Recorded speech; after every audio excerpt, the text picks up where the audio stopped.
नमस्कार। Mission RBSC के जांबाज स्टूडेंट्स, आप सभी का मोस्ट वेलकम। देखिए, हम पढ़ रहे थे संधि वाला टॉपिक और कोई भी कंपटीशन एग्जाम्स अगर आप दे रहे हो तो संधि हर एग्जाम में पूछी जाती है। अब संधि समझने के बाद में सबसे ज़्यादा इंपॉर्टेंट चीज़ होती है उस टॉपिक के मोस्ट इंपॉर्टेंट प्रश्नों का अभ्यास करना, ताकि परीक्षा में आने वाले प्रश्न आप सही ढंग से कर पाओ। दोस्तों, आज हम संधि टॉपिक के जो मोस्ट इंपॉर्टेंट 20 टॉप 20 एमसीक्यूज जो हैं वो मैं आपके लिए लेकर के आया हूं। और ये जो टॉप 20 एमसीक्यूज है ना, ये बार बार भिन्न भिन्न परीक्षाओं में पूछे गए हैं। अभी आने वाले टाइम में हम और ज्यादा इंपॉर्टेंट एमसीक्यूज करने वाले हैं इस टॉपिक के, लेकिन आज जो हमारी ये क्लास रहने वाली है इसमें वो बेस्ट एमसीक्यूज हैं जो अलग अलग परीक्षाओं में पूछे गए हैं। और ये ऐसे प्रश्न हैं जो बार बार पूछे जाएंगे, आगे भी पूछे जाएंगे। इसीलिए आप मेरे साथ अगर इन 20 प्रश्नों को कर लेते हो तो आप संधि टॉपिक के मास्टर बनने वाले हो। न केवल मास्टर, बल्कि आपका ये टॉपिक बहुत ही शानदार तरीके से दोस्तों कवर हो जाएगा। और जिन्होंने वो संधि वाला टॉपिक ढंग से नहीं पढ़ा ना, उनकी अभी आंख कान सब कुछ खुल जाएंगे। आपको लगेगा अच्छा ऐसे प्रश्न भी आते हैं। तो चलिए शुरुआत करते हैं बिना समय गंवाए पहले प्रश्न से। आपके सामने प्रश्न लिखा हुआ है, जल्दी से मुझे आंसर दो। जिसने शानदार ढंग से टॉपिक पढ़ा होगा, हमने पढ़ाया है आपको, तो आप इस प्रश्न का आंसर दे पाओगे। और न केवल इस प्रश्न का, बल्कि हमारे आगामी आने वाले सभी प्रश्नों का जवाब आप सही ढंग से दे पाओगे। पहला प्रश्न आपके सामने लिखा हुआ है कि दो वर्णों के मेल से होने वाले विकार को क्या कहते हैं। मान लीजिए एक वर्ण है अ और एक और वर्ण है अ, और दोनों मिलकर के बन जाते हैं आ। इसका मतलब क्या हुआ कि इस दोनों के मिलने से एक नया वर्ण बना है, एक विकार उत्पन्न हुआ, एक परिवर्तन उत्पन्न हुआ है। तो ऐसा परिवर्तन उत्पन्न होता है, उसे क्या कहते हैं? क्या हम उसे समास कहते हैं? नहीं कहते। क्या हम उसे उपसर्ग कहते हैं? नहीं कहते। क्या हम उसे संधि कहते हैं? हाँ, हम उसे संधि कहते हैं। तो ध्यान रखना, परिभाषा क्या है? संधि की सबसे सटीक परिभाषा है कि दो वर्णों के मेल से जो परिवर्तन उत्पन्न होता है, जो विकार उत्पन्न होता है दोस्तों, उसे हम क्या कहते हैं? उसे संधि कहते हैं। अब देखो, प्रश्न ये आता है कि यहां पर वर्ण है, अगर वर्णों की जगह आ जाए शब्द, कि दो शब्दों के मेल से जो विकार उत्पन्न होता है उसे क्या कहते हैं? तो उसे कहते हैं समास। उसे क्या कहते हैं? समास। तो अब एक बात क्लियर हुई कि वर्णों के मेल से संधि होती है और शब्दों के मेल से समास होता है।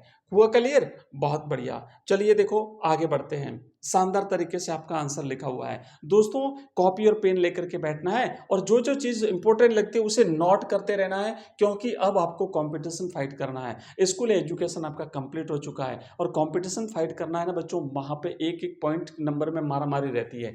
ध्यान देना। अगला प्रश्न देखो, विद्यालय शब्द में कौन सी संधि है? तो पहले हम इसका संधि विच्छेद कर लेते हैं ताकि आपके दिमाग में कोई डाउट नहीं रहे। दोस्तों, विद्यालय शब्द की जो संधि होती है वो होती है विद्या धन आलय। विद्या धन आलय। तो अब देखो, अंतिम जो वर्ण है इसका, इसमें आ की ध्वनि आ रही है, और धन इसमें जो पहला है उसमें भी आ की ध्वनि आ रही है, आ लगा हुआ है। तो आ और आ दोनों के मिलने से क्या बनता है? आ बनता है। तो मात्रा कैसी है? बड़ी मात्रा है। बड़ी मात्रा को हम और क्या कहते हैं? बड़ी मात्रा को हम दीर्घ मात्रा भी कहते हैं। अच्छा, छोटी मात्रा होती है उसे क्या कहते हैं? छोटी मात्रा को हम ह्रस्व या लघु मात्रा कहते हैं। तो ये लघु नहीं है, दीर्घ है। तो क्या पूछा है? संधि कौन सी है? दीर्घ संधि। भाई, जब मात्रा दीर्घ है तो संधि भी दीर्घ। कितना आसान है इस संधि को याद रखना, कितना आसान है। जो टेक्निकल वर्ड्स है ना, मैं आपको बता रहा हूं, उन वर्ड्स को आप याद कर लीजिए तो शानदार तरीके से आपकी संधियां बिल्कुल करेक्ट हो जाएगी। तो चलिए, हमारा सही जवाब क्या हुआ? यहां पूछा था कौन सी संधि है, तो हमारी दीर्घ संधि हो गई। तो अब आप कहोगे कि सर गुण संधि कहां होती है? मैंने आपको बताया था कि जहां एक मात्रा हो, किसी भी वर्ण के ऊपर एक मात्रा आती हो, जैसे मान लीजिए क है, क के ऊपर एक मात्रा आ गई, तो ये होता है गुण संधि। यानी एक मात्रा में कोई ना कोई गुण है। ठीक है। फिर होता है यण संधि। कहां होती है? इसको हमने अच्छी तरह से आपको समझा दिया था। और अयादि संधि कहां होती है, इसको भी हमने अच्छी तरह से क्लियर कर दिया था। वो टॉपिक आपको पढ़ना पड़ेगा। तो ये हमारा क्लियर हो गया। चलिए आगे बढ़ते हैं। क्या है अगला प्रश्न? तीसरा प्रश्न है कि महोत्सव का सही संधि विच्छेद क्या होता है? तो चलो इसको तोड़ते हैं हम दोस्तों। कैसे तोड़ेंगे? सार्थक वर्ण में महाधन उत्सव। महाधन उत्सव, इसका जब संधि करते हैं तो बनता है महोत्सव। तो संधि विच्छेद क्या है? महाधन, महोधन उत्सव नहीं, महाधन उत्सव सही, महिधन उत्सव गलत और महा उत्सव गलत। दोस्तों ध्यान रखना, परीक्षा में कभी भी पहली बार में आपको लगता है ना चारों आपने ध्यान दिया, मान लीजिए आपको किसी भी एक पर आपकी नजर पड़ी और उसी को आपने राइट कर दिया ना, तो यह होता है कि मिलते जुलते कोई और ऑप्शन होता है वो उससे ज्यादा सही आंसर होता है। तो इसीलिए हमेशा चारों ऑप्शन पढ़ना जरूरी है। बार बार कह रहा हूं, कॉम्पिटिशन एग्जाम्स में बिल्कुल लापरवाही नहीं चलती है, बहुत ही सटीकता के साथ में आपको हर प्रश्न को अटेंड करना होता है। तो हमारा ऑप्शन क्या राइट हुआ दोस्तों? इसका ऑप्शन बी जो है वो करेक्ट आंसर है इसका। चलिए अगला प्रश्न, अगला प्रश्न है, अच्छा थोड़ा सा है ना, मैंने एक्स्ट्रा चीजें इसमें लिखी वो भी आपको ध्यान देना है।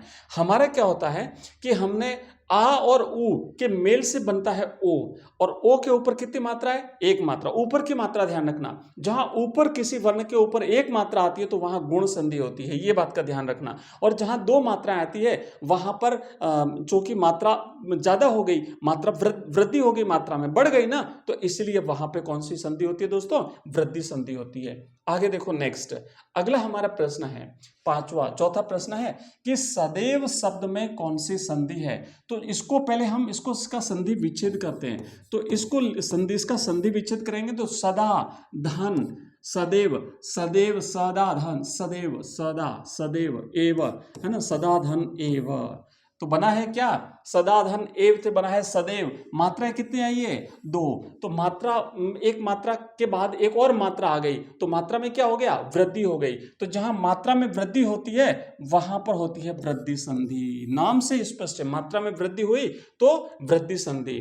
जहां पे बड़ी मात्रा आती हो वहां पे दीर्घ संधि, समझ गए? जहां पे एक मात्रा हो, किसी वर्ण के ऊपर एक मात्रा हो तो गुण संधि होती है। अब देखो नेक्स्ट, राइट आंसर क्या है? डी, सदा धन एव सदैव। यहां पर दो मात्रा है, दो मात्रा ध्यान रखना। कई बार बच्चे है ना जब सदैव लिखने कहते हैं तो एक मात्रा कर देते हैं उसके ऊपर, तो लिखने में भी ध्यान रखना है, दो मात्रा आती है और दो मात्रा आई मतलब वहां पे क्या हुआ? वृद्धि हुई है, इसलिए वृद्धि संधि हो गई। पांचवा प्रश्न देखो दोस्तों, प्रश्न यह है कि स्वागत शब्द का सही संधि विच्छेद चुनिए। स्वागत शब्द का सही संधि विच्छेद करना है आपको। तो आप देखो, व के आगे आधा आया है, व के आगे आधा सा आया है, तो क्या हो जाएगा? सुधन आगत, स्वधन आगत, सुधन आगत, सुधन आगत, सु आगत स्वागत। बताइए कौन सी संधि हुई? कमेंट बॉक्स में बताना है मुझे कि कौन सी संधि हुई। नहीं पता तो ध्यान दो कि स्वागत है ना, व से पहले आधा स आया है। किसी भी वर्ण से पहले जब आधा वर्ण आता है तो यण संधि है। यण में क्या होता है? य व र से पहले आधा अक्षर, य व र से पहले, य व र से पहले आधा अक्षर, व है ना, तो इससे पहले आधा, तो यण संधि। दोस्तों अगर आपको लगता है कि क्लास अच्छी है, पसंद आ रही है, तो वीडियो को लाइक करिए, वीडियो को जल्दी से हाइप करिए। लाइक के पास में एक हाइप का ऑप्शन मिलता है, ताकि आपके जैसे और जो आवश्यकता वाले बच्चे हैं, जो पैसे नहीं दे सकते, जो फ्री कोचिंग प्राप्त करना चाहते हैं, जो टॉपर की तरह अपनी तैयारी करके और वास्तव में जो है वो अपना सिलेक्शन करना चाहते हैं, तो ऐसे बच्चों की मदद करने के लिए आप इस वीडियो को हाइप कर दीजिए, ताकि जो है उन बच्चों तक भी पहुंचे और आपकी तरह वो भी अपनी तैयारी कर लें। दोस्तों हम कंप्लीट कोर्स करेंगे, मैंने पहले भी बताया था कि 25 या 26 या 27 तारीख तक आपको एक दो क्लासें मिलेगी, उसके बाद बहुत शानदार तरीके से क्लासें मिलेगी, तब तक सेटअप हो जाएगा। अभी सामान जो है वो इन ट्रांजिट है, बीच रास्ते में आ जाएगा, कंप्लीट सेटअप हो जाएगा, उसके बाद आपको शानदार क्लासें मिलेगी। तो तब तक थोड़ा सा आपको एडजस्ट करना है और अभी वीडियो को लाइक करके चैनल को सब्सक्राइब कर दीजिए। दोस्तों अगला प्रश्न देखो, नयन शब्द में कौन सी संधि है? तो ने धन, देखो नयन का संधि विच्छेद करो। अब जब आप नयन का संधि विच्छेद करोगे ना तो ने धन अन, अन है ना, ने धन अन नयन। अब यहां पे आपको पूछा है कि इसमें संधि कौन सी है, तो अब ध्यान देना है कि जहां अ आय आव की ध्वनि आती है तो वहां पर अयादि संधि होती है और इसलिए यहां पे राइट ऑप्शन हमारा हो गया अयादि संधि। अगला प्रश्न देखो, दिग्गज का सही संधि विच्छेद करिए। अब आपको एक समझना पड़ेगा, फिर से मैं बता देता हूं कि जो हमारे 5 वर्ग है ना, क वर्ग, च वर्ग, ट वर्ग, त वर्ग और प वर्ग, इन प्रत्येक का जो पहला वर्ण है, पहला वर्ण जो है, ये पहला जो आधा वर्ण होता है वो हमेशा अपने तीसरे में बदलता है। तो यहां पे है ग, तो क वर्ग का तीसरा है ग, तो इसका जब संधि विच्छेद करते तो ये फिर अपने वापस मूल रूप में जाएगा, तो ये क में जाएगा और हलंत क्योंकि आधा है तो वो भी आधा बनेगा। तो इसलिए ध्यान देना दिक धन गज, ऑप्शन बी इसका राइट आंसर रहेगा। अगर आपको समझ में नहीं आ रहा है तो वो क्लास देख लीजिए जहां पे हमने संधि के नियम देखे हैं, क्योंकि पहले जब नियम पढ़ोगे ना उसके बाद आपको पूरी क्लास समझ में आ जाएगी। तो दिक धन गज यानी दिग्गज व्यंजन संधि के नियम से वर्ग का पहला वर्ण, मतलब किसी भी वर्ग का 5 वर्ग हैं और पांचों वर्गों का जो पहला वर्ण होता है वो अपने तीसरे में बदल जाता है, तो इसलिए दिक धन गज से बना है दिग्गज। आइए दोस्तों आगे बढ़ते हैं। इनमें से विसर्ग संधि का उदाहरण कौन सा है? 3 संधियां हैं, याद है ना आपको, स्वर संधि, स्वर संधि के 5 भेद हैं, उसके बाद फिर हमारा जो है वो व्यंजन संधि और फिर तीसरा है वो विसर्ग संधि। तो पूछा है विसर्ग संधि का उदाहरण कौन सा है? अत्यधिक, क्या अत्यधिक विसर्ग संधि का उदाहरण नहीं है? क्यों? क्योंकि इसमें तो अति आ जाएगा ना, अति, उसके बाद अति धन अधिक अत्यधिक, संसार में हो जाएगा सम, सम धन, उच्चारण में हो जाएगा उत, उत हो जाएगा, तो मनोहर में हाँ मनह, मनधन, मनहर, मनहर, मनोहर। तो विसर्ग किस में आया है? इसमें आया है, option D is the right answer. अगर आपको कभी समझ में नहीं आए तो दोस्तों एक एक ऑप्शन को काटना शुरू करो। कंपटीशन एग्जाम की बेस्ट ट्रिक दे रहा हूं मैं आपको, ऐसी ट्रिक और सब जगह नहीं मिलेगी। वहां पे डायरेक्ट रटा जाता है, ये हो गया वो हो गया चलो आगे। अरे भाई काटो ना, कई बार ऐसा होता है कि नहीं आता तो काटने से जो कट जाएंगे बाकी जो बचेंगे वो आपका राइट आंसर हो गया। तो डी ऑप्शन हो गया मना धन हर, मनोहर। यहाँ विसर्ग नियम के अनुसार ओ की मात्रा में बदल गया है। दोस्तों 9वां प्रश्न, उज्ज्वल का सही संधि विच्छेद करिए। एक बार फिर से वापस वो नियम याद करो कि प्रत्येक वर्ग का पहला अक्षर जो है वो अपने तीसरे में बदल जाता है। तो पहला क्या है? त वर्ग, देखो त वर्ग का पहला है त, और ये पहला जो त है ये अपने तीसरे में बदल जाता है ज में, तो इसका तो हो गया उ और त, इसका तो हो गया उ और त, और फिर क्या है? आधा ज है तो ये आधा ज, व और ल, तो ये बनेगा उत धन ज्वल। तो उत धन ज्वल, ऑप्शन एक इसका सही जवाब है, एक इसका राइट आंसर है। आया समझ में? ध्यान से नियम को पढ़ लो। क्या नियम कहता है कि व्यंजन संधि का नियम है त के बाद अगर ज या झ आए, त के बाद अगर ज या झ आए तो त भी ज में बदल जाता है। चलो भाई आगे नेक्स्ट देखो 10वां, संसार शब्द में कौन सी संधि है? तो सम। एक बार फिर से इसका संधि विच्छेद करो। तो दोस्तों संधि विच्छेद जब हम करते हैं तो ये हो गया सम धन सार, समसार।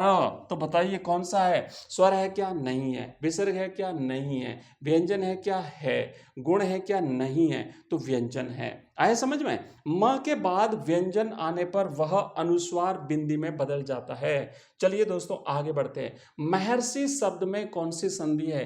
तो पहले इसका विच्छेद करो। तो महा क्या आएगा? महाधन ऋषि, तो महाधन ऋषि से बनता है महर्षि। अर की ध्वनि आ रही है दोस्तों, अर की ध्वनि आ रही है। जहां पर अर की ध्वनि आती है, याद करो जो हमने नियम पढ़ा था, जहां पर अर की ध्वनि आती है वहां पर कौन सी संधि बनती है? वहां पर जो है वो गुण संधि बनती है। क्यों? क्योंकि अर की ध्वनि ऊपर वाला र आए वहां हमेशा गुण संधि होती है, क्योंकि ऊपर एक मात्रा वाला नियम याद रखना है।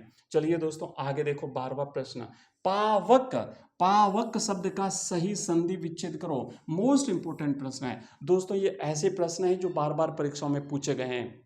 हमने क्या किया है, पिछले वर्षों के जो कंपटीशन एग्जाम्स के जो पेपर्स हुए हैं उनका विश्लेषण करके ये बेस्ट क्वेश्चंस आपके लिए तैयार किए हैं। और मैंने देखा बार बार अलग अलग परीक्षाओं में ये शब्द पूछे गए, ये नहीं बल्कि जो 20 मैंने प्रश्न लिए ना, ये सारे ऐसे प्रश्न हैं जो पूछे गए हैं और लगातार पूछे जाते हैं और रिपीट करते हुए पूछे जाते हैं। तो अब आपको है ना, ये सबसे ज्यादा गलतियां इन्हीं प्रश्नों में करते हैं बच्चे। तो अब जैसे आपसे पूछा है कि पावक का संधि विच्छेद करो, तो अब देखो इसमें देखो प धन आवक, बहुत सारे बच्चे ये भी करते हैं क्योंकि इसमें अ है और आ है मिल करके आ बन जाएगा तो पावक करोगे, तो ये भी गलत है। अब कई बार बच्चे जो है ना थोड़े से ज्यादा इंटेलिजेंट होते हैं कि वो पता कर लेंगे कि ये तो नहीं है, तो वो यहाँ पे मिस्टेक कर लेते हैं। क्यों? क्योंकि ओ धन अक तो हो गया हमारा पो अक पावक, तो ये भी नहीं है, इस बात का ध्यान रखना। पाव धन अक, ये तो बिल्कुल ही गलत है, और ये जो है वो इसका सही जवाब है ऑप्शन डी। तो इसीलिए गलती नहीं करना है बच्चों, इसीलिए समझना है, समझदार बनना है। कंपटीशन एग्जाम्स में जरा सी चूक काम नहीं करेगी। पो धन अक पावक, क्यों? क्योंकि ओ के बाद भिन्न स्वर आने पर ओ का आव हो जाता है, अय आय औ आव, अयादि संधि, ये इसका नियम है। भाई अगर कुछ नए बच्चे हैं जिनको जो क्लास तो देख रहे हैं पर कुछ अगर रूल्स आपके समझ में नहीं आ रहे हैं, तो आप रेगुलरली हमारी क्लासें देखिए। हमारा नियम है कि पहले हम टॉपिक को क्लियर करते हैं, पढ़ते हैं कंप्लीटली, और उसके बाद हम उसके क्वेश्चन आंसर्स करते हैं। तो आप पहले एक बार काम करिए कि हमारी जो इससे पहले वाली क्लास है, जो संधि वाली हमने पढ़ी है, उसको ऊपर आई बटन पे आपको लिंक मिलेगा या इस वीडियो के डिस्क्रिप्शन में लिंक मिलेगा, वहां से उस क्लास को पढ़ लो। उसके बाद आप लोग इस प्रश्न आंसर को दोबारा करो, है ना। अभी एक बार कंप्लीटली देखो, फिर दोबारा करो, तो आपको पूरा समझ में आ जाएगा और 100% नंबर आपके आएंगे। दोस्तों रिक्वेस्ट रहेगा, वीडियो को लाइक करना है, वीडियो को हाइप करना है, वीडियो को जो है अपने दोस्तों के साथ शेयर भी करना है। चलिए आगे बढ़ते हैं। निराशा शब्द का सही संधि विच्छेद करिए। तो निराशा शब्द का होता है दोस्तों निधन आशा, ये है नी, बड़ी वाली नहीं है, ये नहीं है, ध्यान रखना, ये रहेगा नी धन आशा, निराशा। क्योंकि व्यंजन संधि में क्या होता है पता है? क्यों नहीं, विसर्ग संधि में क्या होता है? विसर्ग है, ये व्यंजन नहीं है। विसर्ग के बाद स्वर आने पर, जो विसर्ग के बाद स्वर आने पर विसर्ग र में बदल जाता है। तो ये जैसे विसर्ग है, इसके बाद स्वर आया है, आया ना, तो ये आने पर जो विसर्ग है वो किस में बदल जाता है? र में बदल जाता है। इस बात का आपको ध्यान रखना है। नेक्स्ट, इत्यादि शब्द में कौन सी संधि? इति आदि, इति आदि, इसका है ना, इसको तोड़ो, देखो इत्यादि का संधि विच्छेद होता है इति धन आदि। तो अब यहां पे देखो छोटी ई और उसके बाद बड़ा आ, तो ई आ से क्या बनेगा? ई आ, मतलब बताओ क्या बनेगा? तो ई आ से क्या बनता है? इसका जो यण संधि बनती है ना, ई आ, इति आदि, इत्यादि यानी य से पहले आधा अक्षर त आ रहा है, तो इसीलिए संधि जो है वो क्या बनेगा? इसकी ध्यान देना है आपको, यण संधि बनेगी। ई आओ। अगला देखो, तपोबल शब्द का संधि विच्छेद करिए। तो एक बार फिर से, ओ जो है ना, जब विसर्ग होता है और विसर्ग के बाद में कोई व्यंजन आता है, तो विसर्ग जो है वो ओ में बदल जाता है। तो यहां पे हो जाएगा ऑप्शन बी, तप बल। ध्यान देना, विसर्ग के बाद सघोष वर्ण आता है तो विसर्ग ओ में बदल जाता है। नेक्स्ट प्रश्न है, जगदीश शब्द में कौन सी संधि है? तो जगत धन ईश क्या बनेगा? जगत धन ईश बनेगा, तो जगत धन ईश बनेगा। और बच्चों कि त के बाद स्वर आने पर त जो है वो अपने तीसरे वर्ण द में बदल जाता है, इसलिए इसका हो गया जगदीश। राइट आंसर है व्यंजन संधि। अगला क्वेश्चन देखो, एक धन एक में कौन सी संधि है? तो देखो यहाँ पे मात्रा कितनी है? 2 है ना। एक अ और ए मिलकर के 2 मात्रा हो गई, तो जहां मात्रा की वृद्धि हो गई वहां पे कौन सी संधि हो गई? वृद्धि संधि हो गई। ऑप्शन एक इसका राइट आंसर है।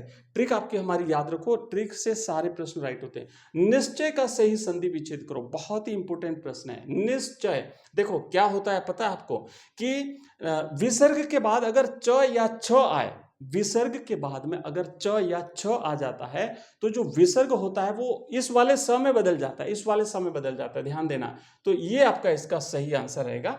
नेक्स्ट सी। अगला, गिरीश शब्द का संधि विच्छेद करिए। गिरी धन ईश, गिरी मैंने पहाड़ के ईश्वर, गिरीश, तो गिरी धन ईश का क्या हो जाएगा भाई? गिरीश। ई और ई से बड़ी ई हो गई, छोटी ई और बड़ी ई मिलकर के बड़ी ई बन गई, तो मात्रा दीर्घ हो गई, तो इसलिए दीर्घ संधि। और दोस्तों 20वां प्रश्न है, इनमें से कौन सा स्वर संधि का भेद नहीं है? यण संधि, अयादि संधि, वृद्धि संधि, विसर्ग संधि। भाई विसर्ग संधि है ना, ये संधि का एक प्रकार है। जो स्वर संधि के 5 भेद हैं उसमें से एक नहीं है। तो राइट आंसर क्या हो गया हमारा? ऑप्शन डी इसका सही जवाब हुआ। तो दोस्तों ये थे हमारे 20 टॉप 20 इंपॉर्टेंट एमसीक्यूज। इसी तरीके की क्लासें आपको लगातार मिलती रहेगी। चैनल को सब्सक्राइब करके वीडियो को लाइक कर दीजिए। दोस्तों मिलते हैं अगली क्लास में, तब तक आप लोग ऐसे ही पढ़ते रहिए, आगे बढ़ते रहिए। धन्यवाद।